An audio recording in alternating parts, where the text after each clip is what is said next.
Halo, selamat datang di Play With Me, permainan anak-anak. Hari ini saya akan membuat slime lagi. Ini yang sudah kita buat minggu lalu di slime eksperimen, walaupun dia tidak berhasil dengan baik. Jadi dia gummy, jadi tidak seperti slime.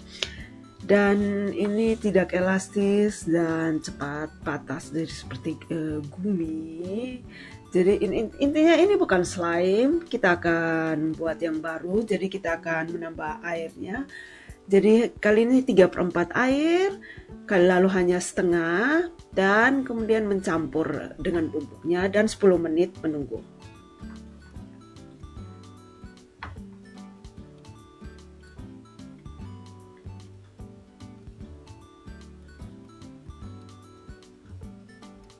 Sepuluh menitnya sudah berakhir dan saya akan mengeluarkannya.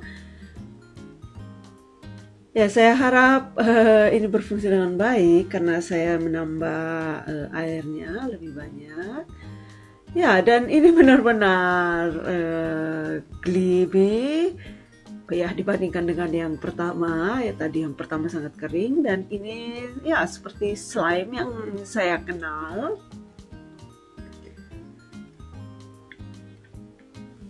Ya, kalau kalian mempunyai set ini, silakan airnya ditambah, jadi jangan hanya setengah gelas, tapi 3/4 gelas.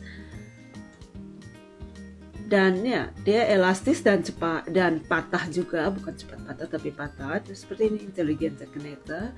Yang kiri yang setengah gelas dan yang kanan dengan 3/4 gelas air. Jadi lebih banyak air daripada yang ada di instruction book. Dan ini cool, tapi ya tidak lebih cool dari yang original, yang lebih slimy. Ya, tapi yang pastinya lebih baik dari eksperimen yang pertama. Kalau kalian menyukai ini silahkan di like. Jika ada kritik, saran, atau komentar, silahkan tulis di kolom komentar. Mungkin ada eksperimen tentang set ini, kalian bisa menulis di kolom komentar. Masih banyak lagi video dari kami dan sampai jumpa.